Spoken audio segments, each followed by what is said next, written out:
Guys, welcome to 63rd episode of global and Indian affairs. तो चलिए 5 जुलाई के current events जल्दी से देख लेते हैं। सबसे पहला इवेंट क्या है?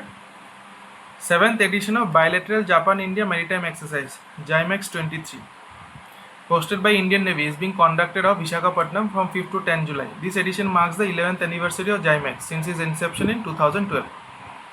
JIMEX 23 will witness the participation of INS Delhi, INS Kamorta and INS Shakti. ठीक है, तीन जो है तीन naval ships of India participate कर रही है, जो कि है दिल्ली, कामोटा एंड शक्ति। ठीक है, तीनों का नाम याद कर लीजिएगा। जाइमेक्स 23 में ये तीनों शिप ने इंडिया की तरफ से पार्टिसिपेट किया है। ठीक है, an indigenously designed and built anti-submarine warfare corvette, fleet tanker INS Shakti, submarine marine patrol aircraft PATI, and Dornier ship-borne helicopters and fighter aircraft. JMSDF will be represented by the guided missile destroyer JS Semidair and its integral helicopter. So JMSDF मतलब Japan का जो navy है। ठीक है, हमको क्या क्या ध्यान में रखना है? जाइमेक्स जो है जापान एंड इंडिया के बीच में बायलैटरल मैरीटाइम एक्सरसाइज है। ठीक है, कहाँ पे कंडक्ट हुआ था? ऑफ विशाखापट्टनम। इंडिया से कौन कौन सा नेवल शिप्स पार्टिसिपेट किया? INS Delhi, INS Kamorta and INS Shakti. ठीक है, एंड साथ में डॉर्नियर एंड जापान साइड से JS Samidare and integral helicopters का कोई नाम नहीं है। चलिए JS सेमिडियर जो है वो हमको ध्यान में रखना है। चलते हैं नेक्स्ट इवेंट पे। 3-day International Conference on Green Hydrogen ICGS 2023 is being organized in New Delhi. So International Conference on Green Hydrogen जो है ऑर्गेनाइज किया जा रहा है कहाँ पे?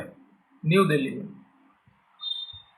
ठीक है, The fundamental aim of the conference is to explore how to establish a green hydrogen ecosystem and foster a systematic approach for meeting the global goals for decarbonization through green hydrogen. So green hydrogen जो है as a replacement to let's say और as a replacement नहीं बोलूँगा, as an alternate to decarbonisation. ठीक है, in line with the objectives embedded in India's national green hydrogen mission. India का जो national green hydrogen mission है उसके अंतर्गत ये ग्रीन हाइड्रोजन इकोसिस्टम को एस्टेब्लिश करने का उद्देश्य है गवर्नमेंट का, जिससे कि नेट जीरो टारगेट जो है बाई ईयर 2070 वो अचीव होने का चांसेस है, या फिर वही टारगेट अचीव करना है। ठीक है, हमको क्या ध्यान में रखना है कि international conference on green hydrogen कहाँ पे हुआ? न्यू दिल्ली में। ठीक है, चलते हैं नेक्स्ट इवेंट पे। India and Mumbai city football club winger Lallianzuala Chhangte. ये है ललियनजुआला छंगते। ठीक है, Lallianzuala Chhangte was named the AIFF men's footballer of the year. ठीक है, नाम थोड़ा सा कॉम्प्लिकेटेड है, इसीलिए मैं प्रोनाउंसिएशन भी करेक्ट करवा दिया। ललियनजुआला छंगते, जिसको क्या खिताब मिला है? AIFF men's footballer of the year. All India football federation का जो है footballer of the year title मिल गया है ललियनजुआला छंगते। ठीक है, वाइल मनीषा कल्याण ये है AIFF women player of the year. ये है मनीषा कल्याण, इनको मिल गया है AIFF women player of the year का खिताब। तो इसको ध्यान में रखिएगा, काफ़ी इंपॉर्टेंट है, क्वेश्चन आ सकता है कि AIFF men's footballer of the year खिताब किसको मिला है? Lallianzuala Chhangte. And women player of the year खिताब किसको मिला है? मनीषा कल्याण। ठीक है, चलते हैं नेक्स्ट इवेंट पे। PM Narendra Modi inaugurated the Sai Hira global convention centre build by Shri Sathya Sai central trust at Prasanthi Nilayam in Puttaparthi Andhra Pradesh. Sai Hira global convention centre कहाँ पे एस्टेब्लिश किया गया है? पुत्तापर्थी आंध्र प्रदेश में। ठीक है, उतना इंपॉर्टेंट इवेंट नहीं है, बट चलिए न्यूज़ में आया है तो मैंने आपको बता दिया। चलते हैं नेक्स्ट इवेंट पे। Indian men's football team defeated Kuwait in a penalty shootout to win the SAFF championship 2023। SAFF championship 2023 किसने जीत लिया है? इंडिया टीम ने। ठीक है, this is India's 9th title. ये इंडिया का 9th टाइटल है। The team was awarded a cash prize of $50,000 equivalent to INR 41 lakh. Medals भी मिले इसके साथ, तो मेडल्स तो कॉमन है, मेडल्स एंड ट्रॉफीज। ये अवार्ड भी उनको मिला है। फेयर प्ले अवार्ड किसको मिला है? नेपाल फुटबॉल टीम को। बेस्ट गोलकीपर किसको मिला है? अनीसुर रहमान जिको को। Highest goal scorer Sunil Chhetri. Most valuable player Sunil Chhetri. Runners up Kuwait football team. Second place में थे Kuwait. The SAF Football Championship, also known as South Asian Football Federation Championship, is a biennial international football tournament contested by the national teams of South Asian countries. Inaugural edition took place in Lahore, Pakistan in 1983. हमको क्या ध्यान में रखना है, साफ championship 2023 जो है वो किसने जीत लिया है, इंडिया के टीम ने, ठीक है। चलते हैं नेक्स्ट इवेंट पे। Iran became the newest member of the Shanghai Cooperation Organisation. So Iran जो है वो न्यूएस्ट मेंबर बन चुकी है एससीओ की, ठीक है। With this SCO now has 9 members. So very important, कितने मेंबर्स हैं एससीओ में, 9 मेंबर्स अभी, ठीक है। The other 8 being China, Russia, India, Pakistan, 4 central Asian countries of Kazakhstan, Kyrgyzstan, Tajikistan and Uzbekistan. India is the current chair of SCO. So India जो है current chair of SCO है, ठीक है। A declaration issued at the conclusion of the summit highlighted the historical significance of Iran's admission as full member state of the SCO. Declaration also noted the importance of signing of MOO, so Memorandum of Obligations by Belarus to achieve status of an SCO member state. So Belarus ने भी एक Memorandum of Obligation sign किया है जिससे उसको आने वाले दिन में फुल मेंबरशिप स्टेटस मिलने का चांस है, ठीक है। सो उससे क्या होगा, 10 मेंबर हो जाएगा। फिलहाल अभी के लिए 9 मेंबर्स ही है एससीओ में। The grouping came into existence in Shanghai in 2001 with 6 members, ठीक है। तो इनिशियली शंघाई में, सो इसका हेडक्वार्टर शंघाई में ही है। 2001 में इसको एस्टेब्लिश किया गया था, तब 6 मेंबर थे। 6 मेंबर में India Pakistan committed, so China, Russia, India, Pakistan नहीं थे, ठीक है। एंड क्या है, Kazakhstan, Kyrgyzstan, Tajikistan and Uzbekistan. So ये 6 मेंबर्स थे उस टाइम पे जब एस्टेब्लिश हुआ था। Its primary objective was to enhance regional cooperation for efforts to curb terrorism, separatism and extremism in the Central Asian region. Afghanistan, Belarus, Iran and Mongolia enjoy observer status in the SCO. So 4 countries जो है वो observer status है उनके पास। So 4 countries है observer status, while 6 countries है dialogue partner status, ठीक है। So 6 countries have dialogue partner status and 4 countries have observer status, ठीक है। तो इसको थोड़ा सा ध्यान में रखिएगा। चलते हैं नेक्स्ट इवेंट पे। Board of cricket control for India confirm the appointment of Ajit Agarkar as the chairman of selectors of India senior cricket team. So Ajit Agarkar को बना दिया गया है क्या, chairman of selectors of India senior cricket team, ठीक है। Ajit Agarkar is the chairman, ध्यान में रखिएगा, वेरी इंपॉर्टेंट, ठीक है। The selection panel now includes Ajit Agarkar, Shiv Sundar Das, Subrata Banerjee, Salil Ankola and Siddharan Sharath। तो 5 मेंबर्स है currently selection panel में। सो इसको भी थोड़ा सा ध्यान में रखिएगा। There are 5 members in selection panel, यानी selectors of India cricket team, 5 members, ठीक है। चलते हैं नेक्स्ट इवेंट पे। Union minister for women and child development Smriti Irani launched a scheme to provide shelter, food and legal aid for pregnant minor victims of sexual assault who have no family support। सो स्मृति ईरानी ने recently एक scheme launch किया है जिसमें कि pregnant minor victims of sexual assault जिनका कोई family support नहीं है उनको लीगल एड प्रोवाइड किया जाएगा, ठीक है। सो स्कीम का जो है कोई एग्जैक्ट नाम नहीं है, बट 2 चीज़ है यहाँ पे। ये जो सपोर्ट है ये बेसिकली दिया जाएगा अंडर निर्भया फंड या निर्भया स्कीम, ठीक है, जिसमें 74.1 करोड़ जो है, सो 74.1 करोड़ जो है उसको एलोकेट किया गया है। सो इसको ध्यान में रखिएगा, 74.1 करोड़ ये अमाउंट एलोकेट किया गया है, ठीक है। एंड मिशन वात्सल्य जो है उसको, उसका जो इंफ्रास्ट्रक्चर है उसको यूज किया जाएगा, ठीक है। सो निर्भया फंड प्लस मिशन वात्सल्य ये दोनों को मिला के जो एड है वो दिया जाएगा, ठीक है। अभी मिशन वात्सल्य जो है वो 2021 में एस्टेब्लिश किया गया था to protect for protection and welfare of children, ठीक है। सो आप बोल सकते हैं कि एक तरह से इसको एक्सटेंड किया गया है। सो हमको क्या क्या ध्यान में रखना है कि women and child, ministry of women and child development Smriti Irani ने लॉन्च किया है legal aid for pregnant minor victims of sexual assault who have no family support, ठीक है, under the schemes Nirbhaya fund and mission Vatsalya, ठीक है। Total amount allocated 74.1 crore. चलते हैं next event पे। According to the report trade in services for development by world bank and world Trade Organization, India doubled its share of global commercial service exports to 4.4% in 2022 from 2% in 2005. China's share increased from 3 to 5.4% in same time period. So India ने क्या किया है, trade in services for development report के हिसाब से उन्होंने अपना share of global commercial services export जो है वो डबल कर लिया है फ्रॉम 2% इन 2005 टू 4.4% इन 2023। ठीक है। Trade in services for development report किसने रिलीज किया? World bank and world Trade Organization ने मिलकर रिलीज किया है। ठीक है, इसको थोड़ा सा ध्यान में रखिएगा। In India, South Africa and Turkey, jobs directly linked to cross-border services exports account for more than 10% of total service sector jobs. India has become a popular destination for medical travel and hosted around 3.5 million foreign patients from 2009 to 2019. Overall, digitally delivered services exports were about $3.82 trillion in 2022 and 54% of total global services exports were delivered digitally in 2022. Anyway, हमको जो मैंने mark किया है वो वाला ज़्यादा important है, तो इसको थोड़ा सा ध्यान में रखिएगा। ठीक है, चलते हैं नेक्स्ट इवेंट पे। लेफ्टिनेंट जनरल एमयू नायर, सो ये है एमयू नायर, रिसिपिएंट ऑफ अति विशिष्ट Seva medal, Sena medal, is appointed as the head of the National Cyber Coordination Centre. So head of NCCC National Cyber Coordination Centre किसको बना दिया गया? लेफ्टिनेंट जनरल एमयू नायर को। ठीक है, क्वेश्चन आ सकता है कि who among the following has been appointed as the head of the national cyber coordination center? Lieutenant general M U Nair. चलते हैं नेक्स्ट इवेंट पे। NMDC limited won the mineral development award as well as employer brand of the year award in the ASSOCHAM business excellence app 2023 in Kolkata. ठीक है, सो इसको भी थोड़ा सा ध्यान में रखिएगा, काफ़ी इंपॉर्टेंट है। ASSOCHAM बिजनेस एक्सीलेंस अवार्ड 2023 में किन कंपनी को मिला है mineral development award as well as employer brand of the year award? NMDC limited को। चलते हैं नेक्स्ट इवेंट पे।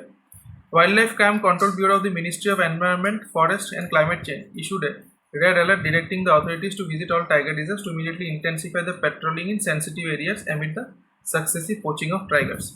So Wildlife Crime Control Bureau ये ऑर्गेनाइजेशन जो है वो basically ministry of environment, forest and climate change के अंतर्गत काम करती है एंड डिफरेंट तरीके के एनिमल्स, ठीक है, उनकी सुरक्षा के बारे में, मतलब उनका सुरक्षा जो है इनका मेन उद्देश्य है। ठीक है, the red alert was issued a few days after a beheaded carcass of an adult tiger was found in Madhya Pradesh Satpura tiger reserve. So Madhya Pradesh में है सतपुरा टाइगर रिजर्व, इसको भी ध्यान में रखिएगा। Red alert is issued for 6 tiger reserve across India including 2 in Madhya Pradesh, 3 in and 3 districts of MP, Chhattisgarh, Maharashtra. Okay, हमको क्या ध्यान में रखना है कि wild life crime control bureau के बारे में थोड़ा सा जान लेना है, जो कि ministry of environment, forest and climate change के अंतर्गत काम करती है। WCCB के एजेंसी एग्जीक्यूटिव फॉर्म है तिलोत्तमा वर्मा, जो कि एडिशनल डायरेक्टर का पोस्ट हेल्ड करती है। WCCB हेडक्वार्टर कहाँ पे? न्यू दिल्ली में है and it was formed in 6 जून 2007 और ये है उसका लोगो। ठीक है, सो लोगो को थोड़ा जूम करके देख लेते हैं। सो ये है लोगो। ठीक है,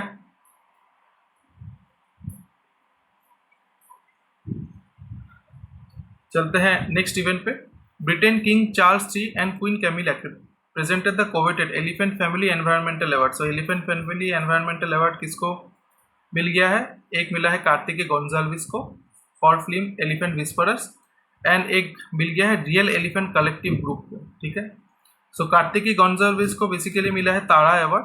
तो ये एलिफेंट फैमिली जो है इसके अंदर 2 अवार्ड दिया जाता है, एक है तारा अवार्ड और एक है मार्क शैंड अवार्ड। ठीक है, सो एक तारा अवार्ड दिया जाता है, एक मार्क शैंड अवार्ड दिया जाता है। कार्तिकेय गोंजाल्विस को मिल गया है तारा अवार्ड एंड ट्रेक को मिल गया है मार्क शैंड अवार्ड। ठीक है, the organisation was founded in 2003 by queen Camilla's late brother Mark Shand. So ये जो एलिफेंट फैमिली ऑर्गेनाइजेशन है इसको फाउंड किया गया था 2003 में। ठीक है, सो एलिफेंट